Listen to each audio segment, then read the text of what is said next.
Welcome back to another special edition of Spinnaker News. I'm your host, Shafalika Bhatnagar, and joining me today is Shannon York, postdoctoral resident at the University of North Florida's Counseling Center. Welcome, Shannon. How are you today? I'm doing all right. Thank you so much for having me on today. I appreciate it. You're welcome. It's lovely to have you join us. Today, we will be discussing quarantine fatigue and healthy coping mechanisms to deal with loneliness, isolation, depression, and also we're going to talk about some larger issues such as racial injustice and how to deal with the fear, anger, and grief that we are seeing in our community. So let's begin. 2020 has been a very long, exhausting year so far.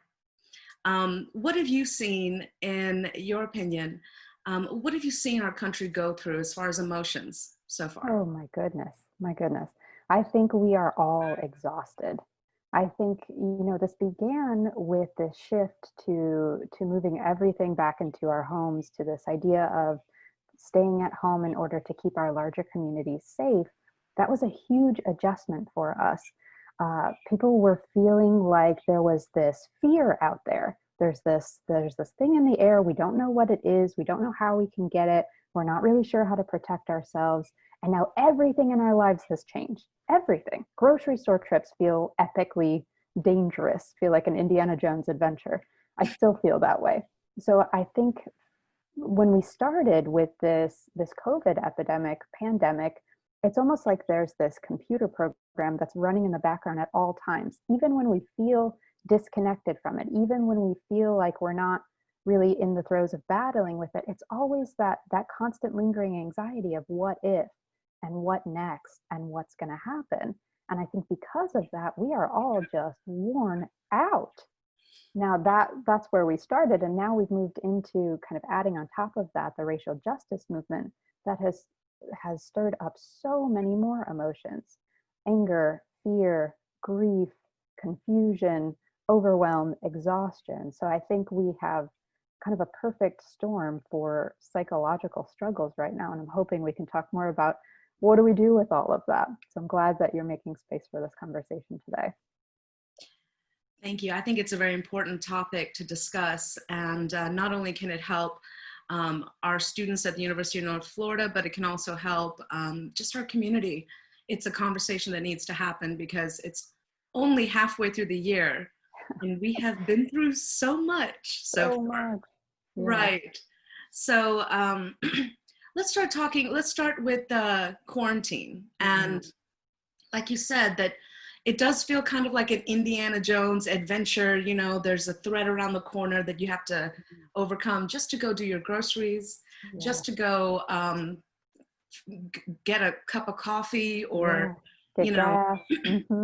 The smallest things that we are becoming so conscientious of. Yeah. And at the end of the day, this particular pandemic is so pervasive that it's hard to detect whether you're sick or someone around you is sick. And it is a very fatal disease. So what are some small things people can do to relieve some of the stress and anxiety when they do have to venture outside or when they are concerned for their health? I think when we think about that, we want to think about preparing ourselves for safety in two ways. First, preparing ourselves psychologically. So leaving the house now can feel very stressful. There are things that we can do to manage that stress in an anticipatory way as opposed to a reactive way.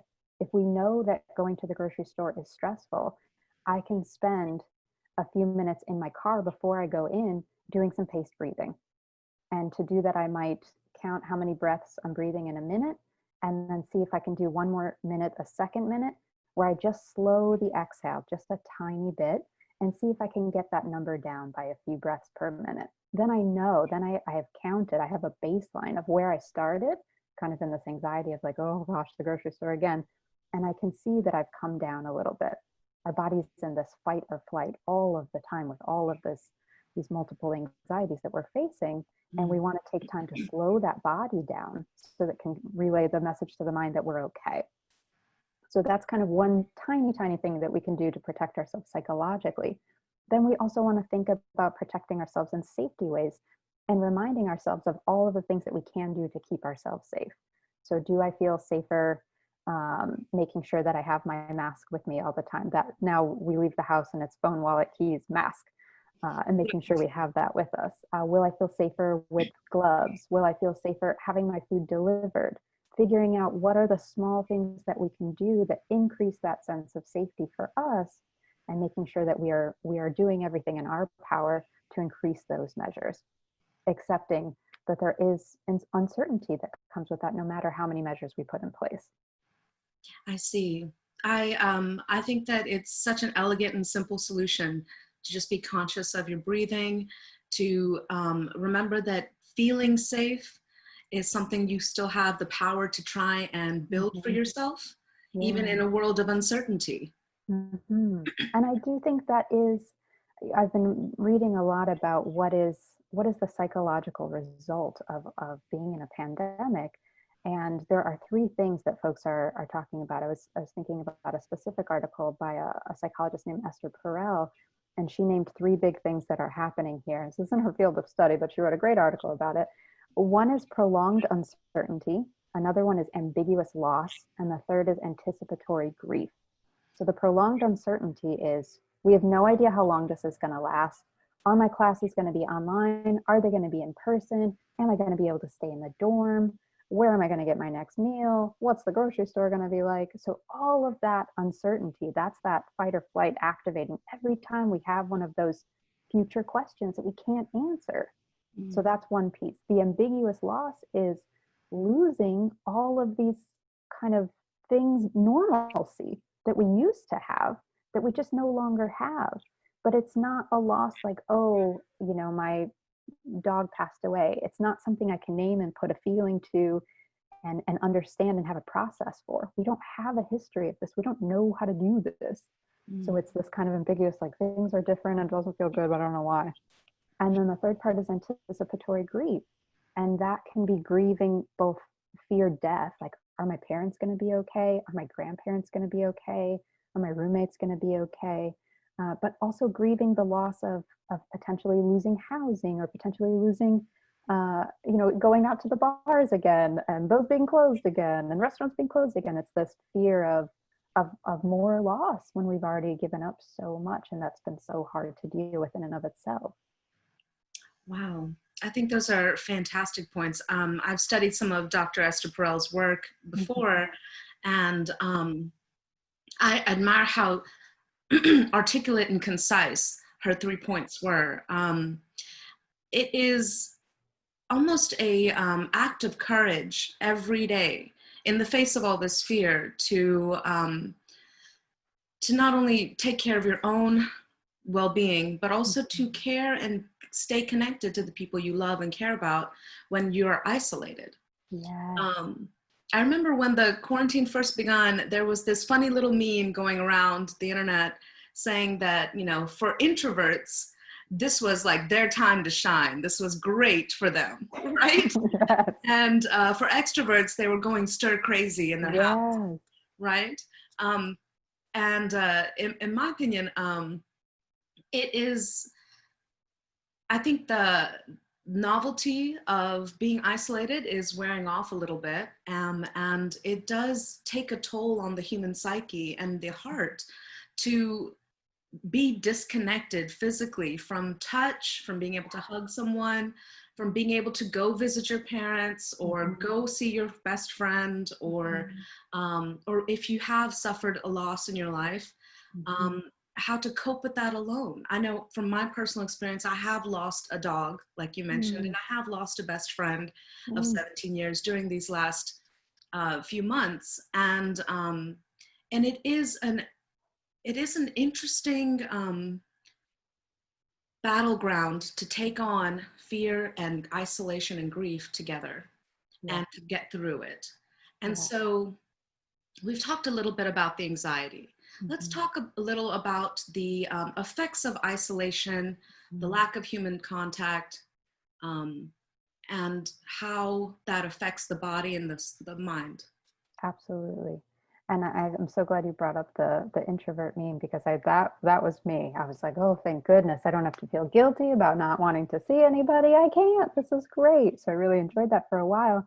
I just recently, in light of the racial justice movement, joined an online anti-racism book club where I see a group of colleagues once a week. And it wasn't until then that I realized how much I was craving connection, even as an introvert, because like you said, the novelty is worn off, and we need that. We need consistency. We need people in our lives to connect with. I think that we have to be more creative about how we fulfill that need right now. I'm recommending folks find some sense of community amongst this. One place that I've been turning to a lot is meetup.com, which has all of these different types of groups and ways to connect, many of which are now online, and which can give you some sense of continuity and a community that you can build over time. And in that way, you can develop also one-on-one connections, especially if things are happening in Zoom and you can send a quick chat to someone. That requires more risk-taking on our part. It feels uncomfortable.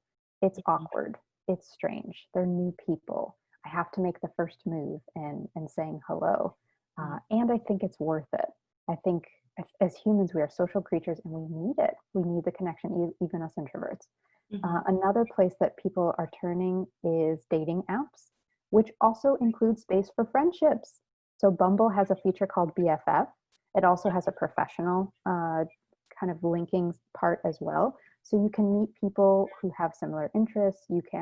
It's a good place to practice if social skills are tough for you, if these new conversations are tough, because you could just delete the conversation if it's not going well and you could start over. It's plenty of people. So there's not as much risk. So I think that's a good place to start as well. And that's a process. The other thing that I think you mentioned is physical touch. So when we experience that physical touch from another person, it releases chemicals in our body, particularly oxytocin, which gives us that feeling of connection. That's what mother and child have when they connect physically. We can induce that in ourselves.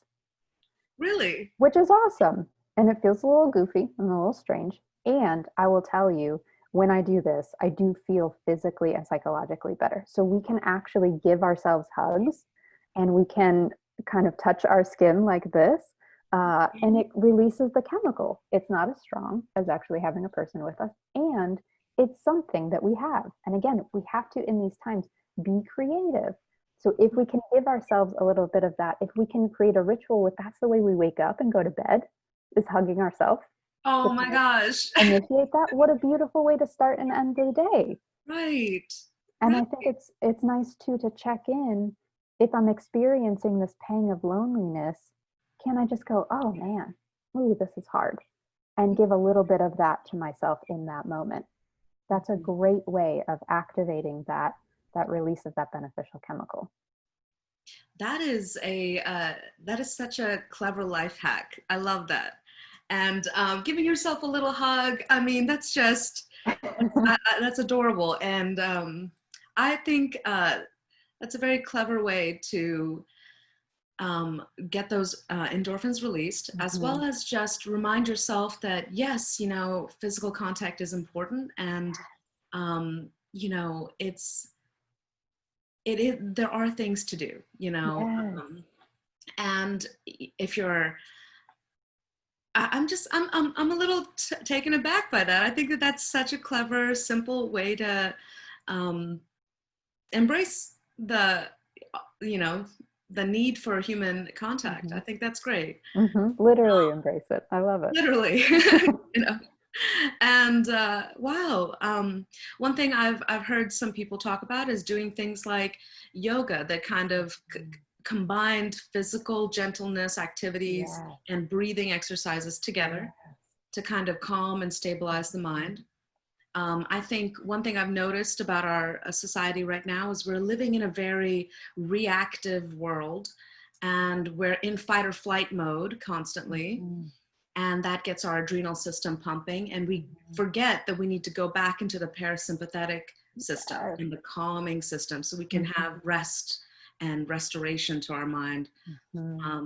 So other than breathing and physical embrace, what are some mental constructs or mantras, for example, or affirmations that we can do to accept how hard this is? My very, very favorite, this is one of my favorite therapeutic skills, changed my whole life, is validation. Validation is any time that we say to ourselves or to another person, what you're feeling, what you're doing, what your urges are, makes sense. I get it. I can understand that. In this time of chaos, we need to say that. We need to check in with first naming, what the heck am I feeling? And how do I know that I'm feeling it? So often we're disconnected from that. I caught myself yesterday having a conversation with my partner, and I said, I just got to pause for a second. I'm noticing right now that I am only 30% here. I am in my head, I'm somewhere else. And so we need first to have awareness. We need to check in with ourselves, like, what am I feeling right now? Because we can be going through our day and not realize that we are in this mishmash of anxiety with these thoughts swirling around. So the awareness is key first. Once we have that awareness, we want to name what the emotion is. That we say, one of the cute phrases in psychology is name it to tame it. So once it has a label, it takes just a little bit of the power out of it. Not a ton, but like, oh, this is anxiety. Okay, I've been in anxiety before. I know what that's like. Oh, this is loneliness. Okay, yeah, okay, I get that. I feel a pit in my stomach. I feel heavy, like I have cement on my feet. Okay, this is sadness, whatever it is. So giving it a label and then validating it. My favorite validation phrase is, it makes sense that I feel blank because blank. It makes sense that I feel lonely because I've been forced to be socially isolated for months. It makes sense that I feel anxious because there's so much uncertainty about what's going to happen next month. It makes sense that I feel angry because I spent 45 minutes in social media and watched a bunch of clickbait videos that I wish I hadn't watched. Whatever it might be, but validating that it makes sense that I feel this way. That immediately brings down our reactivity.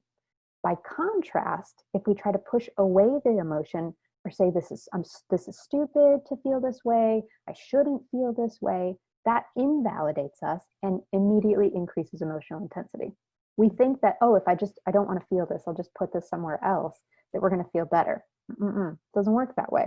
As soon as we deny it, as soon as we say this doesn't make sense, it sticks around longer and gets louder because it needs us to acknowledge that this does make sense. So it makes sense that I feel blank because blank is a great way to do that. It's also a wonderful interpersonal tool that will take the heat out of any conflict. So if we're having difficult conversations with people in our lives, particularly around racial justice, using validation is a great way to take some of the intensity out of that conflict. And the great thing about it is you can validate someone's feeling without agreeing with their behavior, which I love. So this has been helpful with some tough conversations with my family. I understand that this is a hard conversation to have because we've never had it before. And I disagree with the statement that you just made. Here's what I think. So we can validate and disagree at the same time, which I think is awesome and super powerful right now. I think that is, it's not only, you're right, very powerful. And it's very, I think it takes us out of that argumentative conflict mode into a more productive conversation as opposed to an argument. Absolutely. So you said you model it as, I understand that this is a very difficult conversation to have because we may not have had this conversation before. I disagree with what you've just said. And here's what I think. And the key is to not use the word but. I was about to ask. It's a tiny little thing, and it feels, it's so natural, and it's what we normally do. And anytime we use the word but, we erase everything that came before it. I understand that's your opinion, but I think it's wrong.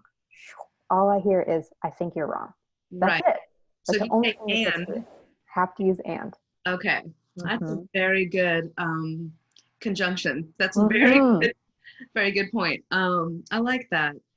So let's go into talking a little bit about grief and the racial injustices that may be occurring in the world around us. Mm-hmm. Um, with the unfortunate death of George Floyd, Mm-hmm. um, the Black Lives Matter movement kind of reignited, Mm-hmm. and it not only went nationally with protests in many cities across the country, but also it went internationally, believe it or not, which is different from previous protests, like such as Ferguson, which happened a few years ago. The international community may not have tuned into it, but I Mm-hmm. think because maybe so many countries look to America, and during this time of isolation and disconnect, we're paying more attention to the world around us. We have more time to Mm-hmm. see these issues for what they are and to think about them. Mm-hmm. It was incredible to me to see Black Lives Matter movement go international, and particularly to see memorials for Mr. George Floyd, Mm-hmm. Breonna Taylor. Mm-hmm. We've had so many names to say and to remember and to honor that it's just overwhelming, I Mm-hmm. believe. And our community around us is conflicted because some of us may not necessarily have a personally bad experience with Mm-hmm. people of authority, Mm-hmm. but we understand that it is possible and that Mm-hmm. it is real for Yeah. many around us. So what can we do to address the myriad of emotions? I mean, there's so many here. Where would you Yeah. like to begin in discussing this topic?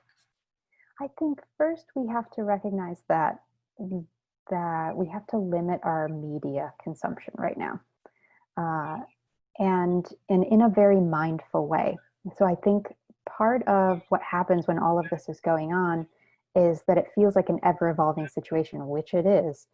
And we feel this need to, I can't be disconnected. I'm going to miss something. What's happening next? And we get lost in social media, in news, to the point where it is extremely self-destructive. And that only further causes us harm. So the recommendation that I've heard from peers and friends is to see if we can limit it to maybe 2 times a day. Maybe one time in the morning, not first thing when you wake up, because we're doing this first thing when we wake up. Oh, right. We're starting on a positive note, but sometime in the morning so you can feel like you've been caught up, and sometime in the evening, not immediately before bed, because this can kick up so many emotions that we then have to calm down before we can actually sleep. Uh, but allowing ourselves these 2 spaces to check in. If there is anything that we need to know in the news that day, it will come up. It will come up. We won't miss anything. And we will be protecting our well being the rest of the day so that we can have and live a productive life. I know for me, I have 3 friends on Instagram, and I know I can go to their stories for the day and be 100% caught up in 15 minutes. That's it. That's all I need. So think about where you need to get the news from, where you need to stay informed, and what limits you need to set to keep yourself protected. So I think that's first. Let's not overwhelm ourselves and get caught so deep in the grief and the pain and the anger and the sadness that we can't function. Because the reality is we are needed right now. We are needed to show up in the world. And the phrase that I've been using to myself is, I need to fill up my cup so I can continue to show up. If I'm on empty, I can't be helpful to anyone. I can't do my job. I can't be there for friends and family. I don't feel good. So we have to set some kind of reasonable limits. So that's the first one. I think the second one is that when we are thinking about grief, is that we grieve through ritual. We have rituals. Every culture has some kind of ritual to honor what has been lost. It's been hard now because, and I think this brings up what you mentioned, that people are having these memorials. We need some kind of ritual to find peace. And in this time of COVID, it's hard to go out and find that space because that might feel like a health risk. So we have to find some balance. That means we need to figure out whatever ritual is meaningful for us. If we are mourning something, if we are grieving something, we can create our own ritual. That might mean writing a poem. That might mean creating some art. That might mean attending a reading, a vigil through Zoom. Whatever it is, we need to find what ritual is meaningful for us to participate in order to get some of that release. And then once we mourn in any sense, then we want to think about how do we want to honor the life, the loss that we are mourning? How do I want to continue to show up in a way that honors that loss? That will keep us moving forward. That will keep us thinking about hope, about change, about the future, so that we're not 100% stuck in that grief.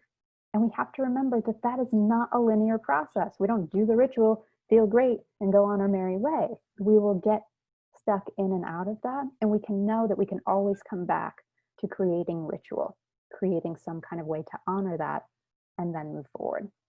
I think that's very important, not only to just quell the overwhelm by setting some mental boundaries with yourself and allowing you to have space outside of the world around you for you to exist. Yeah. That way you can fill your cup up so you can show up. I love that. And also to create rituals around grief. In my personal experience, I've noticed that grief is kind of like the ocean. It comes in waves, and it'll ebb and flow towards me and away from me, and or maybe through me. I'm not sure how to put it, but I've gone through enough grief, and I think our community has gone through enough grief to realize that there is this ebb and flow happening. And with the death of George Floyd, Breonna Taylor, and several others since then, I think we had this tsunami kind of come up in our community. And when we're in the thick of it, it is inciting emotions like anger, and which is very powerful, intense feeling. And it's activating more fear and resentment and disrespect, and just it puts us almost in this very aggressive primal state. And when we're coming out of the wave of it, then we get, we feel more of a heaviness of grief, more of the exhaustion from it. So how can we address what are some healthy coping mechanisms to turn very intense emotions like anger and rage into something that is productive for ourselves and our community?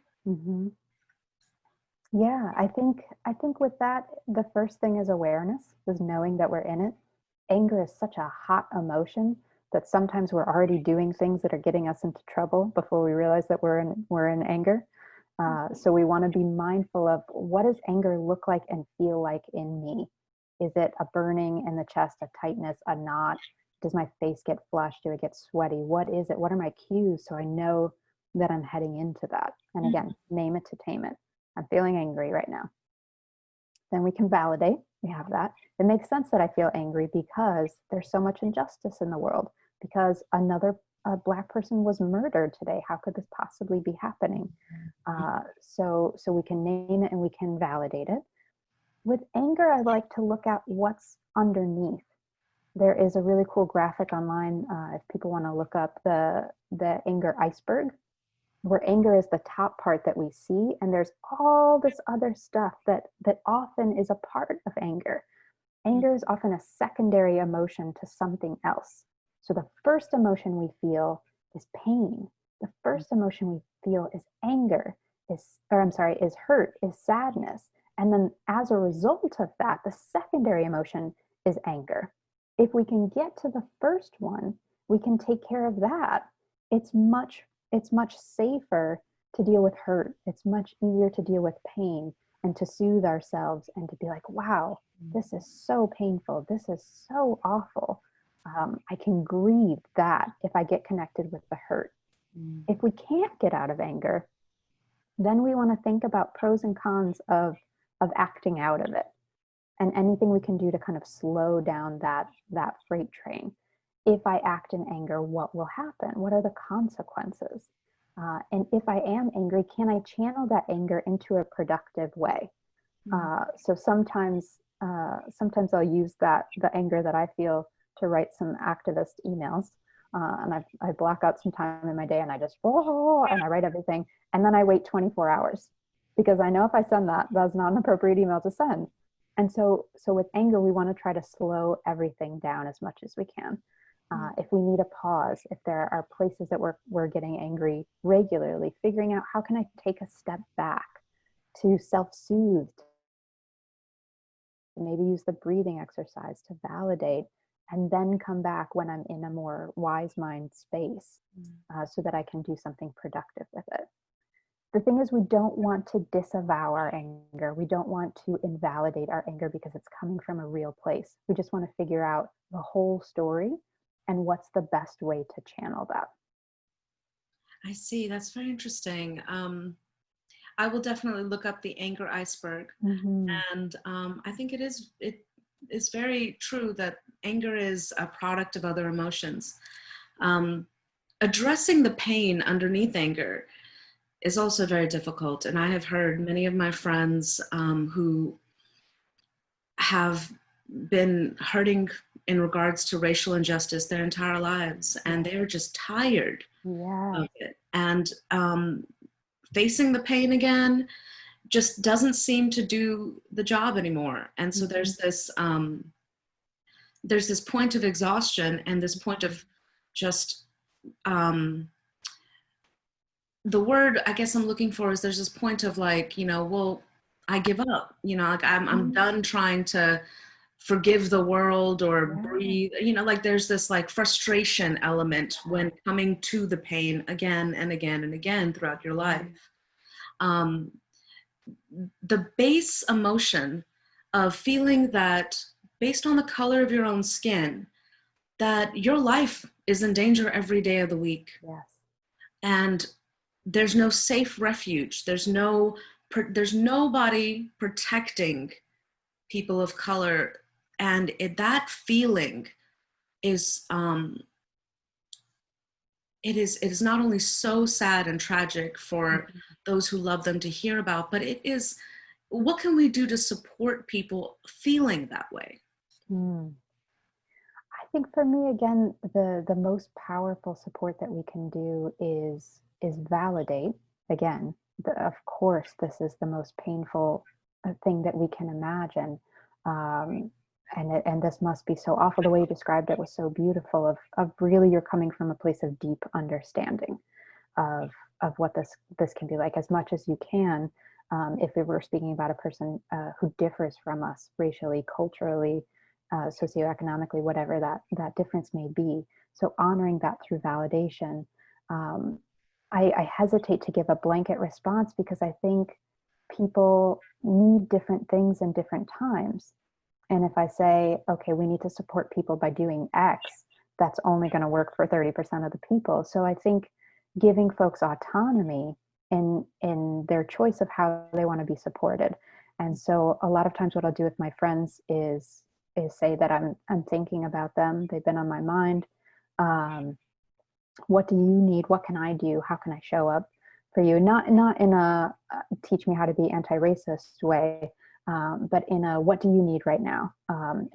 This is more of friends who I'm in contact with on a regular basis. We're having a conversation and I notice they're upset.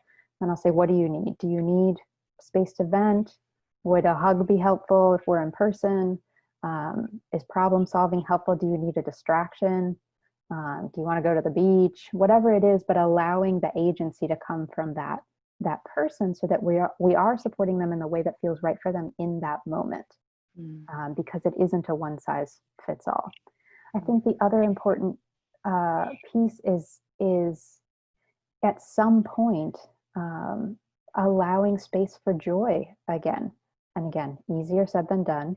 Needs to be done at a time that feels appropriate for that person. So if somebody's deep in grief and you're like, just go to the beach, that's going to feel hugely invalidating. So we all have to come to that time on our own.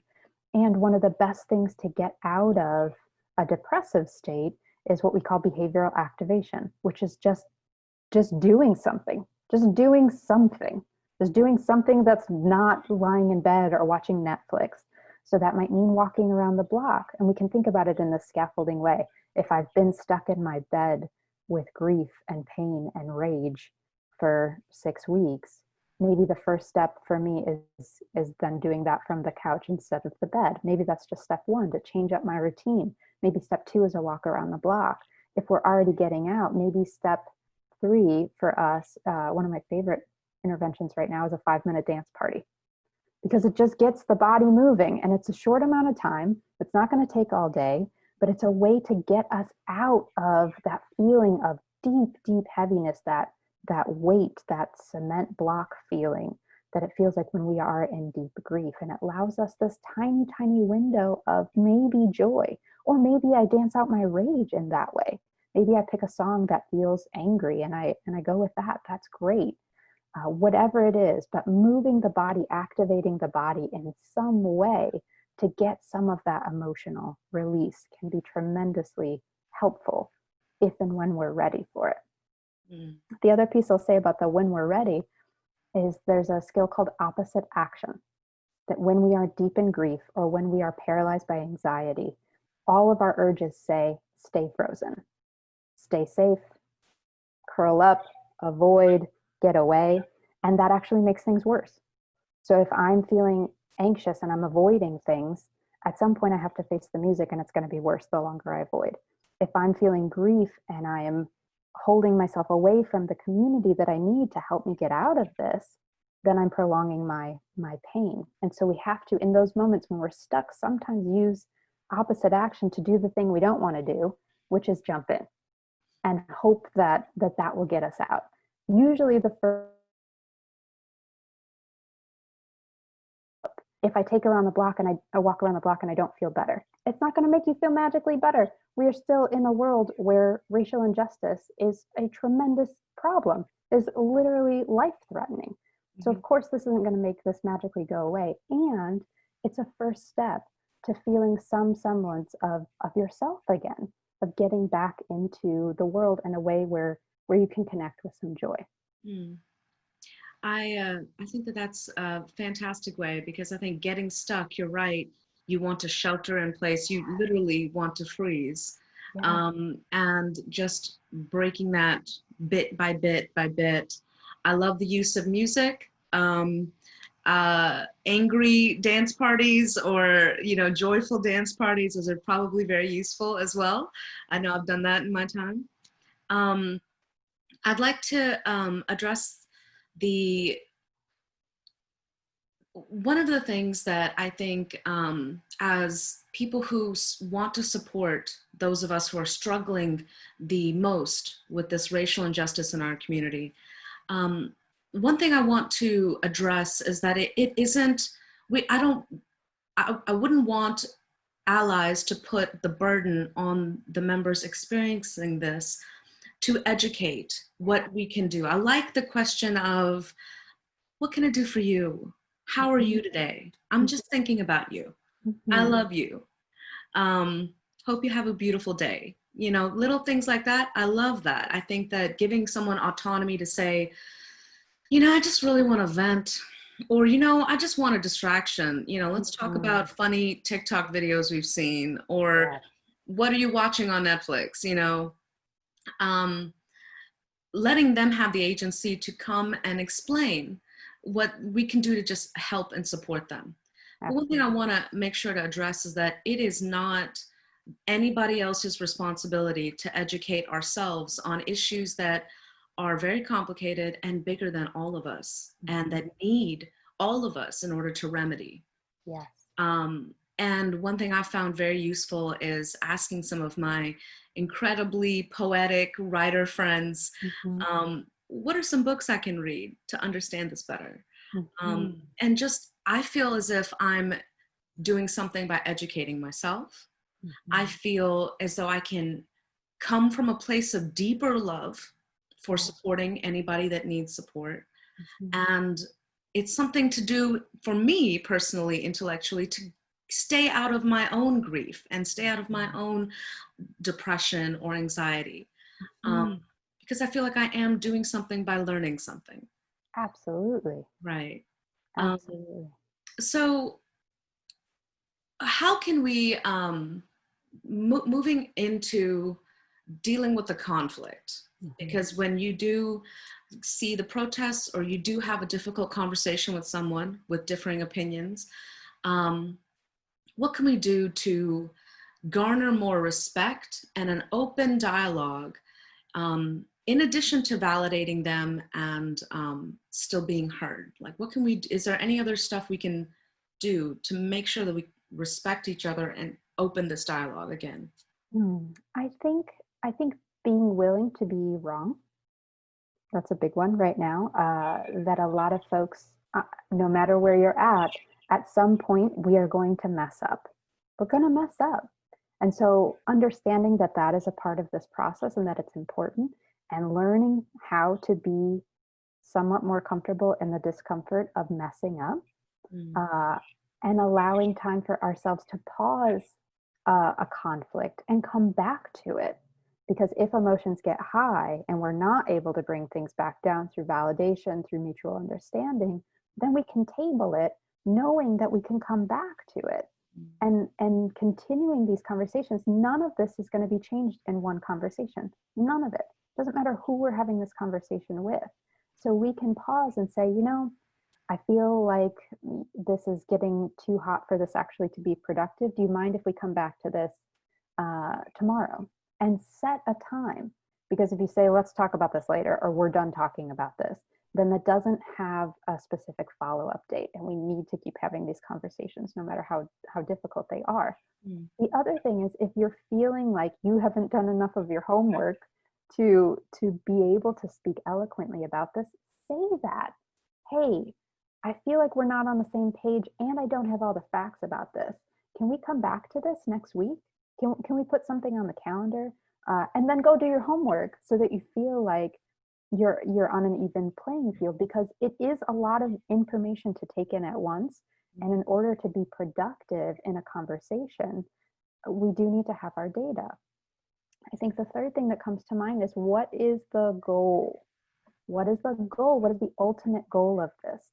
I've had to reset my expectations a lot with friends and family, and think about what is actually realistically possible in this. And can I move somebody? And this is coming from my own perspective of really valuing anti-racism work and wanting people around me to embrace that and to jump in with 2 feet. And when folks aren't ready, I have to accept their limitations, and I have to in some way meet them where they're at and think about what's a reasonable thing to move this one step in the right direction.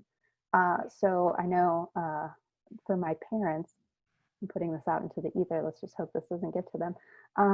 So for my parents, it's been allowing space in our weekly Skype calls for at least 15 minutes of discussion. And then it was, okay, we'll go beyond that. And my next goal was to have my mom download the book White Fragility, which she did, which she didn't tell me she did, but she did it.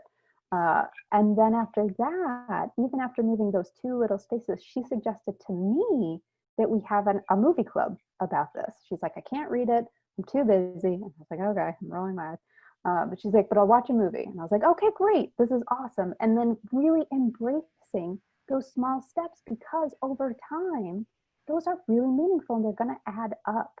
So knowing what is my goal and what are the tiny, tiny steps that are worthwhile to reinforce and celebrate along this long journey to where I want to go. Right. I really appreciate you that. I'm speaking about personal experience as well, because we do, it's more comfortable for many people to put the constructs, the problems of the world outside their own close circle. But the truth is, we're all different, and we all have the right to learn at our own pace, to think for ourselves, to develop our own opinions, to educate ourselves on issues that are complicated and tough to talk about and tough to think about. Yes. One thing I've noticed about our society in the last few months, as well as in my own family, is that people are making this small little shift saying, you know what? I think I might have been wrong about something, anything in the, not just racial injustice, but just anything, politics, their personal opinions. Yeah.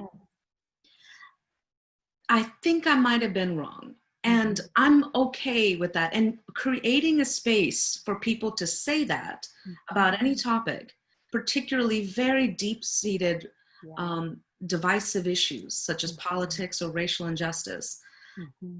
just being able to say, you know what, I I don't know everything about everything. Mm-hmm. And I used to think this, and now I might be changing my mind. Mm-hmm. And that simple little shift, that is something I haven't seen in regards to social movements Mm-hmm. in a long time. I Yeah. may not ever. I can't remember the last time I've seen that. And it's coming from people who never really felt like they were opposing the movement, Mm-hmm. but they didn't really know how to connect to it either. Yes. So they're Yeah. saying, I used to think it wasn't that big of a deal. Now I might be wrong. I might change my mind, Mm-hmm. So there's a curiosity being born. And that is fascinating and beautiful. Yes. Um, right. So do you think that the isolation and the quarantine has anything to do with how our social justice movements have been changing at an accelerated pace? Do you think that there's any connection between quarantine and racial equality, like the Mhm. justice movement? Absolutely. I think we just have more time on our hands to see what's happening, one, to be aware. I know for me in the past, uh, kind of my white apathy registered as I'm too busy. I'm too busy. I can't read all the news. I can't keep up on politics in this in-depth way. It felt too inaccessible. I have to actually seek this out. So I think slowing down to some degree, having more time at home, having more time in front of screens, I think has allowed people time and space to connect to this.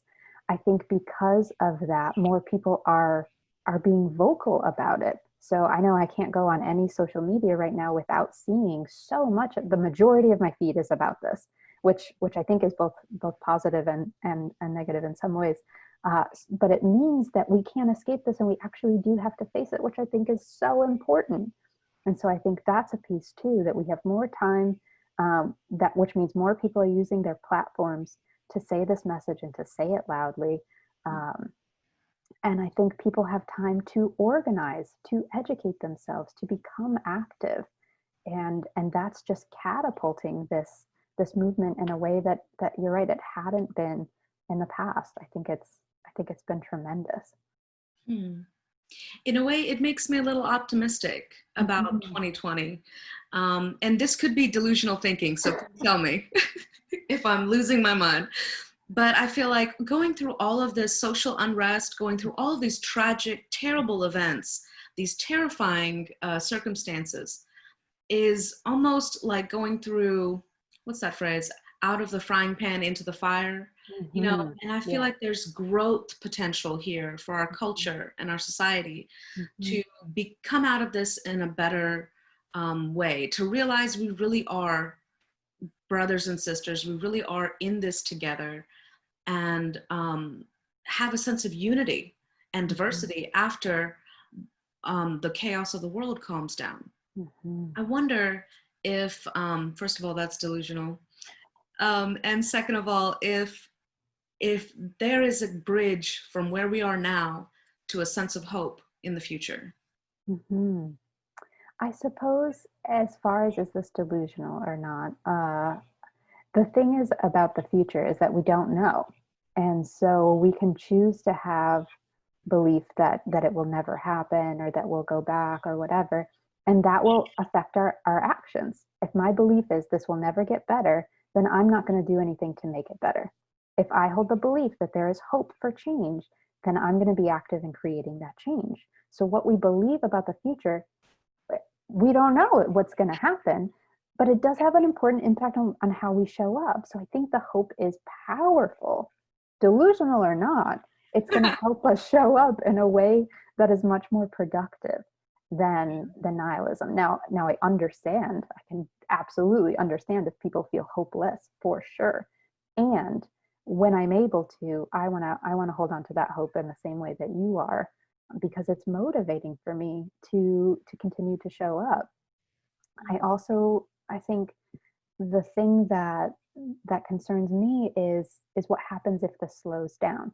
And so for me, my hope is keeping this active, keeping this on people's feeds, on people's radars, so that we don't go back into complacency and forget, because I do think that is a potential. And so that kind of thing that is on my radar as far as a worry thought is keeping me more motivated and more active to have this conversation continue. Mm. I think you're right about that. Maybe it's I'll continue to be aggressively optimistic, Yes.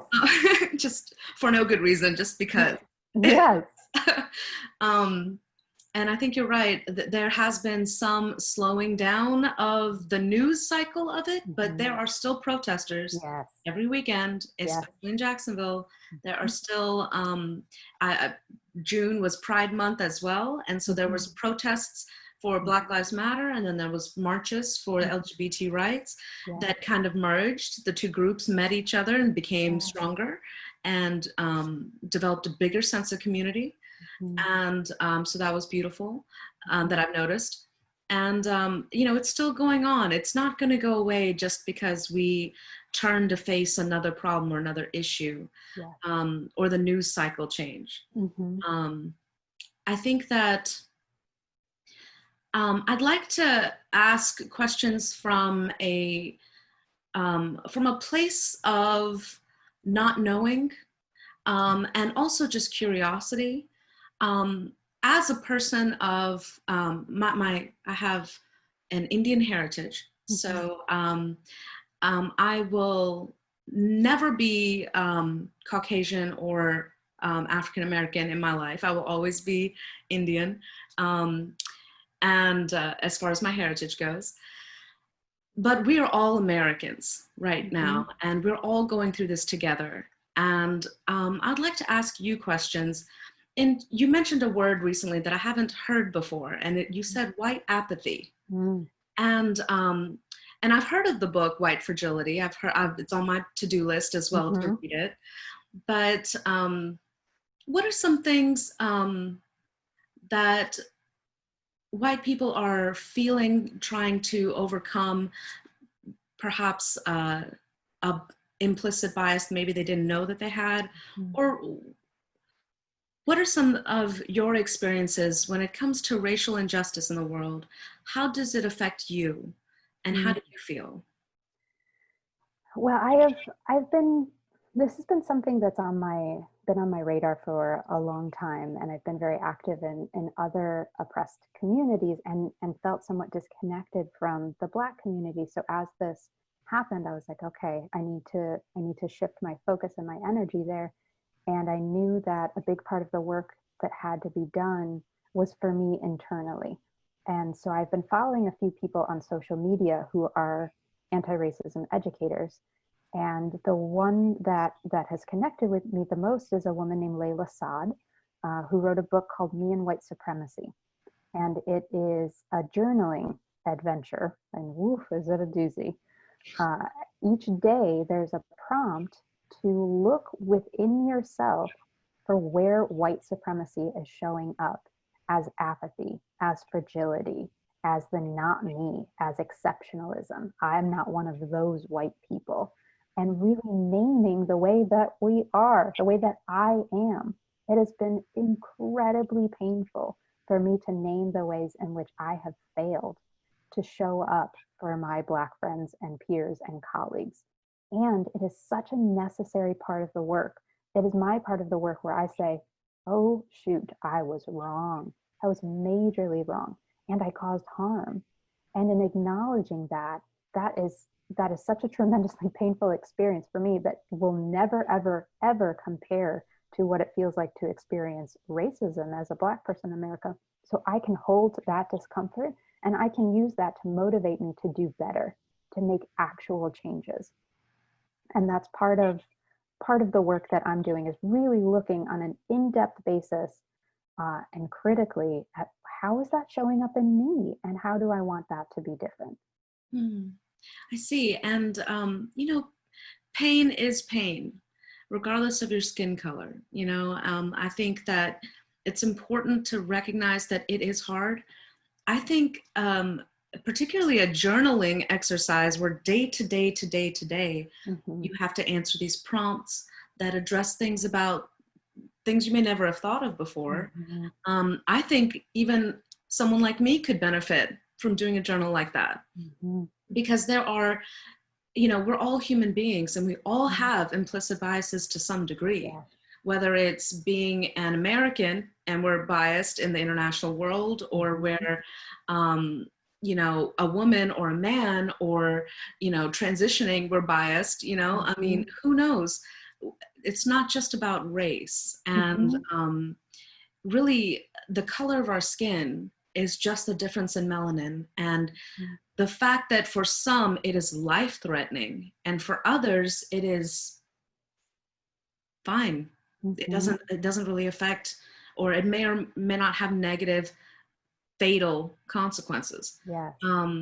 I think that addressing it within ourselves is going to be painful for everyone, and that doing something like a daily prompt, a journaling book, that is a fascinating way to approach it, bit Mm-hmm. by bit, because it is a small incremental Mm-hmm. change that will add up to growth within our own selves, Yes. which then makes our community better, Yes. right? Yes. And there is a sense of knowing you've done the work and feeling that strength that comes from Mm-hmm. addressing it. Mm-hmm. So your pain still matters. And I'm sorry it does hurt. I'm sure if I did that journal it would hurt me as well. What was the name of Mm-hmm. that book again? It's called Me and White Supremacy by the author Layla Saad. She has a tremendous Instagram, which is wonderful and has a lot more educational pieces on it. She also has a podcast called the Good Ancestor Podcast, which is all about showing up as such a great human right now that Mm. your ancestors are proud of you. And so she encourages us all to show up in a way that honors future generations. And she's inspiring us and giving us the tools to do exactly that.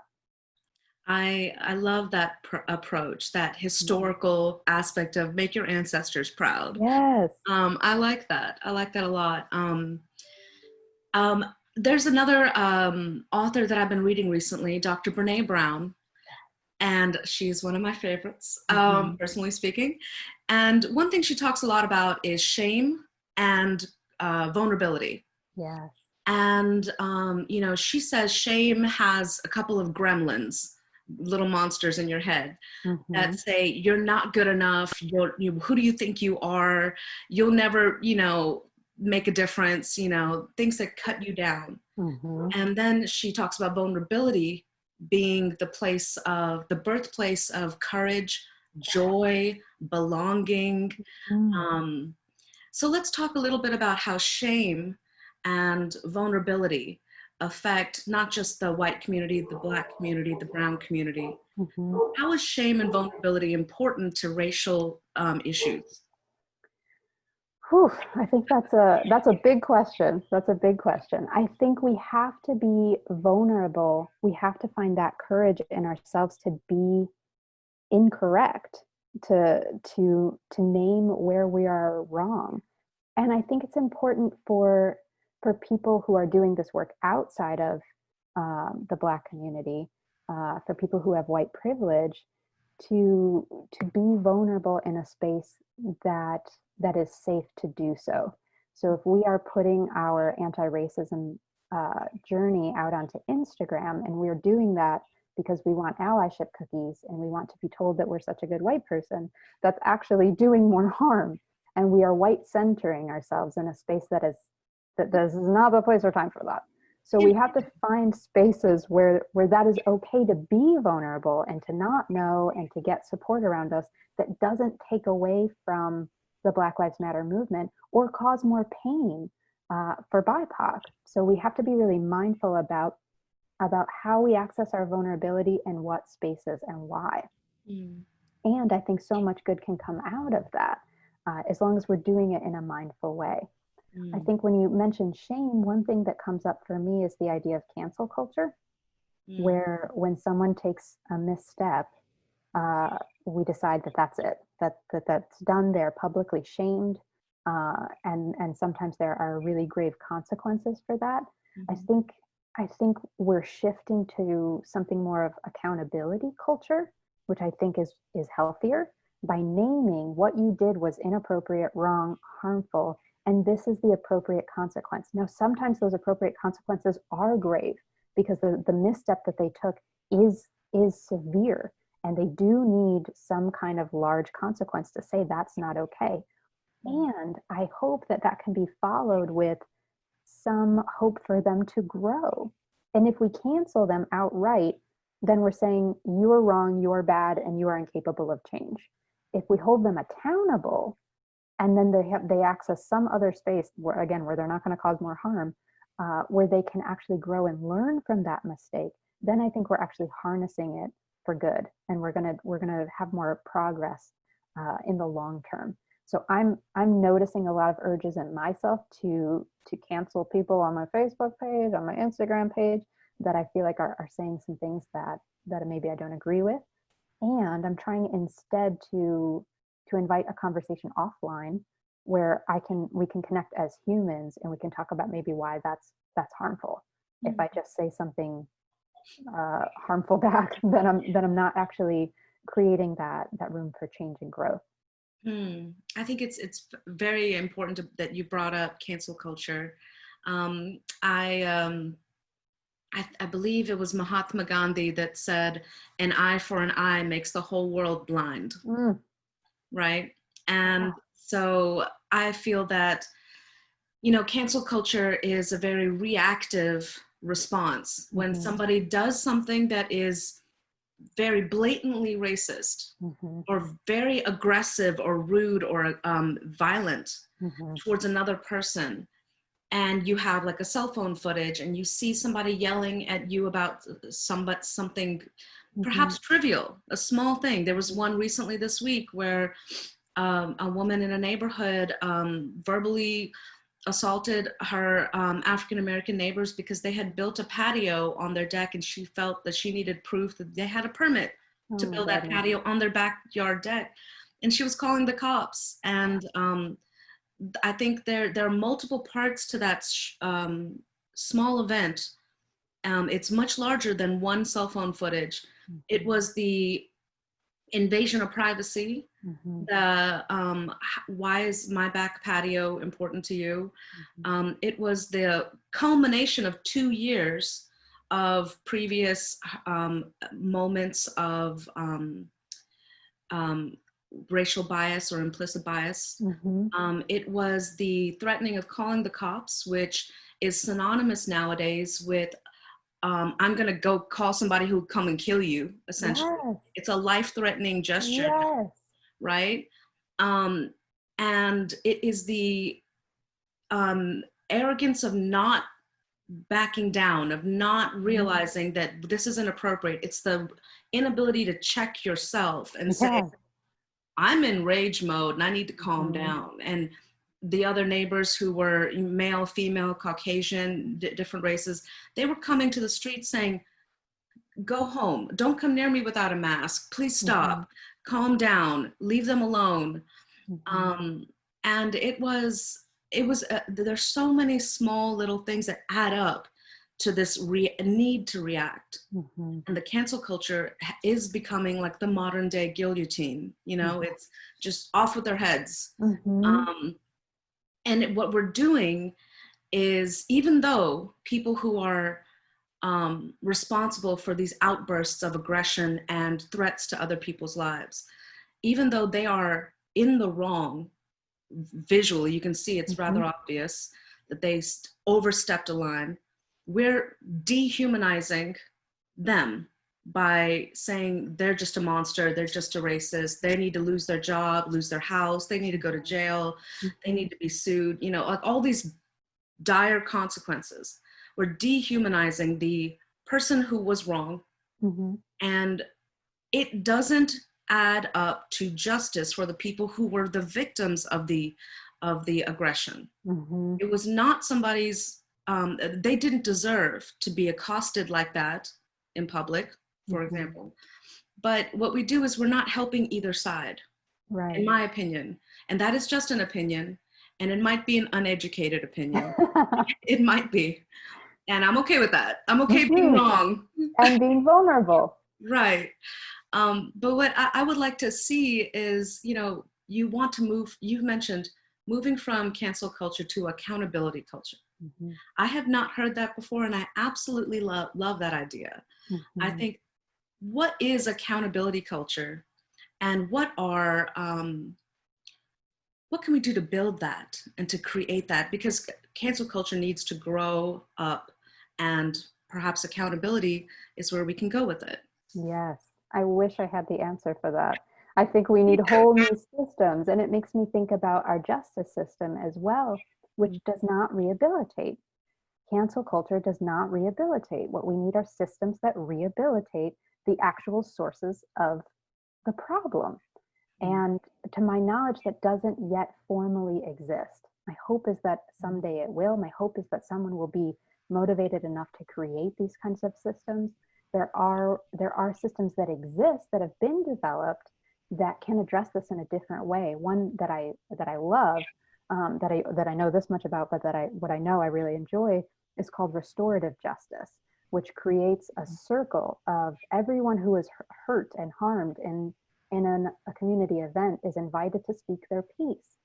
And then as a community, they come up with a way to repair. And so the emphasis is on repair, is on the person who caused harm repairing the hurt in the community. And the community has to agree that this is an appropriate measure. So it's not a one size fits all. It's not go sit in a box in a jail and do forced labor. It's let's fix this. And I could talk to you about this all day, and I do have to run and see some clients this afternoon. I would love to continue this conversation. I could talk about this for hours with you. Well, I appreciate your time, and I think restorative justice is a beautiful thing to work towards, Mm-hmm. not just racial equality, Mm-hmm. and to make sure that all of our members of our community feel safe in the world, especially during this very difficult time.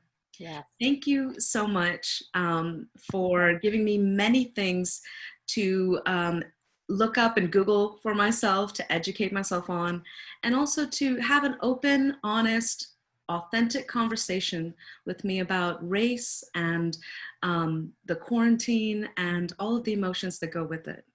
Absolutely. It was such a pleasure. I'm so glad that you created this time for us to have this conversation, and I hope that more come of it as well.